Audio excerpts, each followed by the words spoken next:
आज बिहार विधानसभा में floor test होते ही गठबंधन का स्वरूप भी तय हो गया कि कौन सी पार्टी किस गठबंधन के साथ है।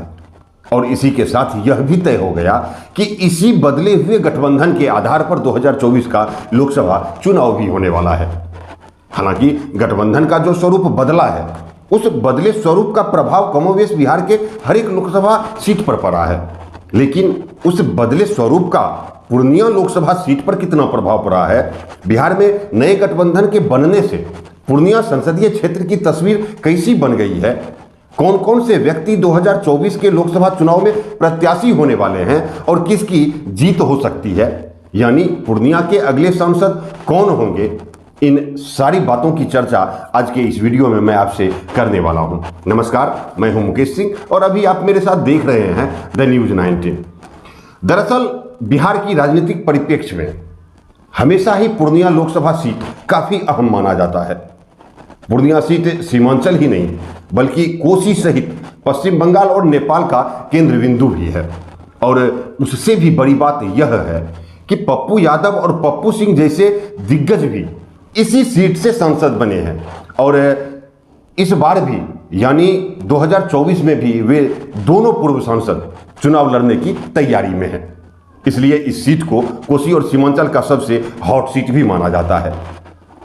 ऐसे में पूर्णिया लोकसभा सीट से जो 3 प्रत्याशी आम लोगों को मौजूदा समय में दिखाई दे रहा है, उनमें पहला नाम है मौजूदा सांसद संतोष कुमार कुशवाहा का, दूसरा नाम है पूर्व सांसद उदय सिंह उर्फ पप्पू सिंह का और तीसरा नाम है पूर्व सांसद राजेश रंजन उर्फ पप्पू यादव का। हालांकि कई और भी प्रत्याशी होंगे चुनावी मैदान में। कई ऐसे लोग आज आपको भी मिल जाएंगे जो अपनी अपनी पार्टी में जोड़ लगाए हुए हैं और इस उम्मीद से जोड़ लगाए हुए हैं कि पार्टी मुझे ही प्रत्याशी बनाएगी। बहरहाल मौजूदा वक्त में जो 3 दावेदार नजर आ रहे हैं, आज हर गली मोहल्ले में, सभी चौक चौराहों पर और गांवों और बाजारों में भी उन्हीं तीनों दावेदार की चर्चा हो रही है जो पिछले 33 वर्षों से पूर्णिया का प्रतिनिधित्व कर रहे हैं। इसलिए यहां सबसे पहले मैं आपको यह जानकारी दे दूं कि जाप सुप्रीमो पप्पू यादव 3 बार पूर्णिया के सांसद रहे और इस दौरान वे तकरीबन 13 वर्ष तक पूर्णिया का प्रतिनिधित्व किया। उसके बाद पप्पू सिंह 2 बार सांसद रहे और मौजूदा वक्त में जो सांसद हैं संतोष कुशवाहा, वो भी लगातार 2 बार सांसद चुने गए और अब 2024 में वे हैट्रिक भी मारने की तैयारी में हैं। यानी पिछले 33 वर्षों से यही तीनों व्यक्ति सांसद रहे पूर्णिया का और आज भी यही तीनों व्यक्ति प्रत्याशी के रूप में नजर भी आ रहे हैं लोगों को।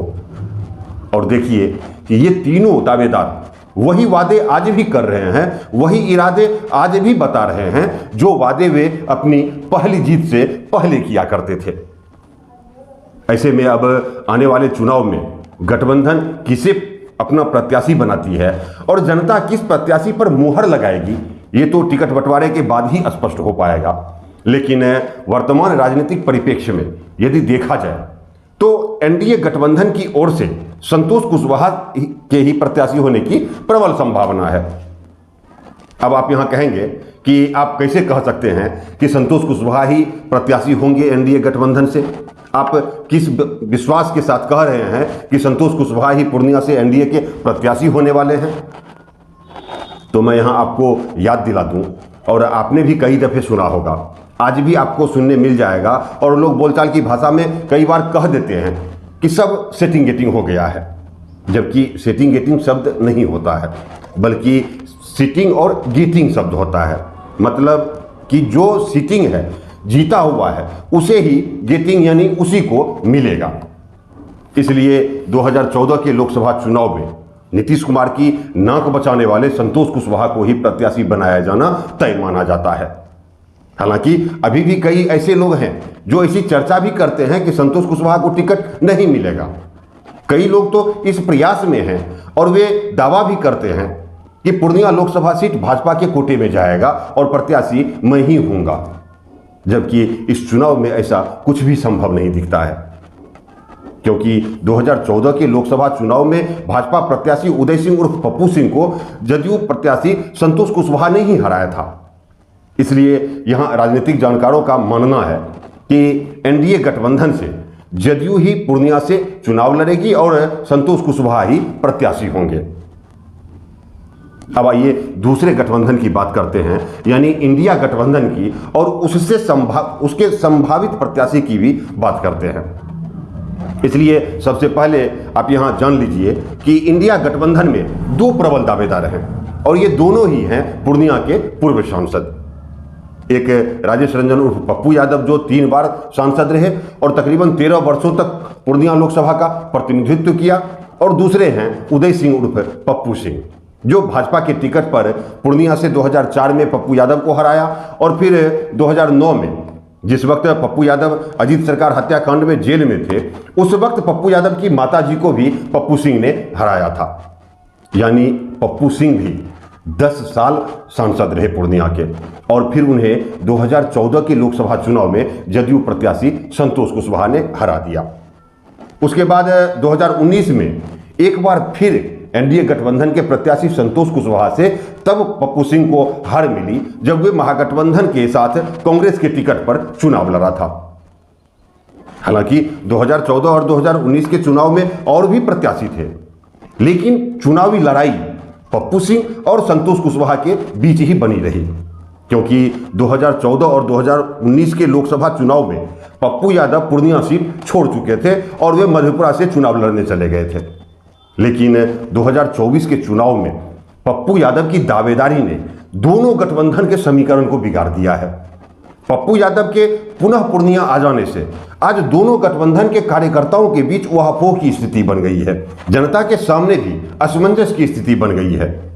पप्पू यादव जहां जदयू और भाजपा गठबंधन के वोटरों के बीच सेंधमारी करते नजर आ रहे हैं, तो वहीं कांग्रेस और आरजेडी के सामने यानी इंडिया गठबंधन के सामने भी टिकट बंटवारे को लेकर विकट समस्या खड़ी कर दी है। ऐसे में इंडिया गठबंधन और उसके सहयोगी दल किसे प्रत्याशी बनाती है और उस वक्त का राजनीतिक समीकरण क्या होगा, ये कहना तो मुश्किल है। लेकिन मौजूदा वक्त में जिन तीनों प्रत्याशी के नाम सामने हैं, वैसी स्थिति में और जैसा गठबंधन का स्वरूप बनकर तैयार हुआ है, वैसे में यदि इंडिया गठबंधन पप्पू सिंह को प्रत्याशी बनाती है तो फिर पप्पू यादव के लिए जीतना टेढ़ी खीर साबित होगी। और ऐसा भी हो सकता है कि उस परिस्थिति में जाप सुप्रीमो पप्पू यादव का भी पीछे छूट सकते हैं। और यदि इंडिया गठबंधन पप्पू यादव को ही प्रत्याशी बना देती है तो फिर पप्पू सिंह किस दल से चुनाव लड़ते हैं, ये भी देखना दिलचस्प होगा। और यदि पप्पू सिंह किसी तीसरे गठबंधन या किसी अन्य पार्टी के टिकट पर या फिर निर्दलीय चुनाव लड़ते हैं तो फिर उस परिस्थिति में पप्पू सिंह भी चुनाव में काफी पीछे छूट जाएंगे, क्योंकि 2024 के चुनाव में दो ही प्रत्याशी को जनता वोट करने वाली है, एक एनडीए गठबंधन के प्रत्याशी को तो दूसरा इंडिया गठबंधन के प्रत्याशी को। और ऐसे हालात में दोनों पूर्व सांसद का भविष्य और राजनीतिक करियर भी 2024 के चुनाव में दांव पर लग चुका है। खैर, आने वाले वक्त में कुछ भी हो, जीतेंगे तो कोई एक ही व्यक्ति, लेकिन सवाल है जीतेंगे कौन होंगे पूर्णिया के सांसद, ये बड़ा सवाल अब भी बना हुआ है। क्योंकि मौजूदा राजनीतिक परिस्थिति में वर्तमान सांसद संतोष कुशवाहा के जीतने के काफी आसार हैं। राजनीति के सभी पहलू संतोष कुशवाहा के पक्ष में दिखाई दे रहा है। खासकर एनडीए गठबंधन में नीतीश कुमार के शामिल हो जाने से जो जातीय समीकरण बनी है, उसके आधार पर पूर्णिया में एनडीए गठबंधन काफी मजबूत दिखाई देती है। और उस मजबूती को कहीं ना कहीं दोनों पूर्व सांसद के मैदान में आ जाने से और अधिक बल मिला है। परंतु संतोष कुशवाहा के कार्यकाल और उनकी कार्यशैली से लोग खफा देखे जा रहे हैं। लोगों में संतोष कुशवाहा को लेकर काफी असंतोष है। ऐसे में सभी नाराज लोग इस वक्त तो पप्पू यादव और पप्पू सिंह दोनों के ही पक्ष में जाते दिखाई दे रहे हैं, लेकिन टिकट की घोषणा होते ही ऐसी उम्मीद की जा सकती है कि वे सभी खफा लोग इंडिया गठबंधन के पक्ष में एकजुट हो सकते हैं। और यदि चुनाव में ऐसा होता है, संतोष कुशवाहा से नाराज लोग एकजुट हो जाते हैं, तो फिर संतोष कुशवाहा का हैट्रिक मारने का सपना भी टूट सकता है और फिर इंडिया गठबंधन के प्रत्याशी बाजी मार सकते हैं, चाहे वो पप्पू सिंह हो या फिर पप्पू यादव हो। वे संतोष कुशवाहा को हैट्रिक मारने से रोक सकते हैं।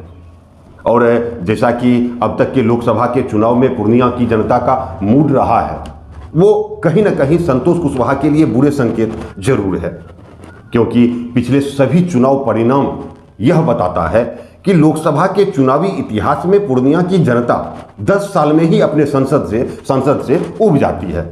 यानी किसी सांसद को हैट्रिक मारने नहीं देती है जनता। इसलिए यहां आपको याद दिला दूं कि अब तक के चुनावी इतिहास में पूर्णिया लोकसभा से एकमात्र ऐसे सांसद हुए जिन्होंने जीत की हैट्रिक लगाई। वो थे फनी गोपाल सेन गुप्ता, जिन्होंने 1957, 1962 और 1967 में लगातार चुनाव जीतकर हैट्रिक लगाया था। उनके बाद से अब तक किसी सांसद ने हैट्रिक नहीं लगाया, चाहे पप्पू यादव हो या पप्पू सिंह हो या फिर उनकी माता स्वर्गीय माधुरी सिंह हो। किसी सांसद को पूर्णिया की जनता ने हैट्रिक नहीं लगाने दिया। हालांकि पप्पू यादव को पूर्णिया की जनता ने 3 बार सांसद बनाया। पप्पू यादव को 1991 और 1999 के चुनाव में पूर्णिया की जनता ने निर्दलीय उम्मीदवार के रूप में भी स्वीकार कर लिया था, लेकिन हैट्रिक मारने नहीं दी थी। ऐसे में अब यहां सवाल उठता है कि क्या एक बार फिर पूर्णिया की जनता पप्पू यादव या फिर पप्पू सिंह पर भरोसा जताएगी या फिर दोनों पप्पू से संतोष कर लेगी? क्योंकि मौजूदा राजनीतिक परिदृश्य में यह कहना कठिन है कि पूर्णिया के अगले सांसद कौन होंगे, लेकिन जिस तरीके से जाप सुप्रीमो पप्पू यादव क्षेत्र का दौरा कर रहे हैं, जिस प्रकार उदय सिंह उर्फ पप्पू सिंह दिल्ली में डटे हुए हैं और जिस प्रकार मौजूदा सांसद संतोष कुशवाहा के कार्यकाल और उनकी कार्यशैली से लोग उबे हुए हैं, वैसे वक्त में पूर्णिया के अगले सांसद कौन होंगे, चुनाव में कौन से वर्ग के मतदाता किसके पक्ष में जाएगा, कौन सा मतदाता किसे अपना सांसद चुनती है, ये तो राजनीतिक हालात और जनता के मूड पर निर्भर करता है। लेकिन पूर्णिया की संसदीय राजनीति पिछले 33 वर्षों से इन्हीं तीनों व्यक्ति के इर्द गिर्द घूमती रही है। ये तीनों संभावित प्रत्याशी हर चुनाव में केला और मक्का आधारित उद्योग लगाने की बात करके वोट लेते रहे हैं, युवाओं को रोजगार का सपना दिखाकर वोट पाते रहे हैं, सड़क और पुल पुलिया का निर्माण कराने का आश्वासन देकर सत्ता का स्वाद भी लेते रहे हैं। लेकिन पूर्णिया आज भी कई मामलों में पीछे रह गया है। जैसा कि पूर्णिया सांसद संतोष कुशवाहा ने 7 फरवरी 2024 को सदन में मक्का आधारित उद्योग लगाने और नई ट्रेनों और लंबित परियोजना के पूरे होने की मांग रखी, वो कहीं ना कहीं सवाल पैदा करता है और सांसद की ये मांग पिछले 33 वर्षों के संसदीय कार्यकाल का पोल भी जरूर खोलती है कि ये तीनों सांसद पिछले 33 वर्षों में कोई उद्योग क्यों नहीं लगवा पाए।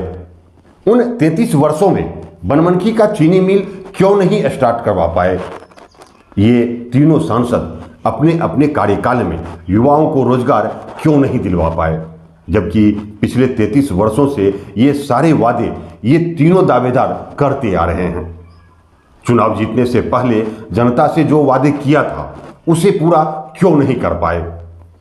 इसलिए यहां सवाल यह भी उठता है कि 2024 के चुनाव में यदि इन तीनों में से कोई भी व्यक्ति चुनाव जीत जाते हैं तो क्या आने वाले कुछ ही वर्षों में वो सारी समस्याएं दूर हो जाएंगी जो पिछले 33 वर्षों से लंबित रहा है।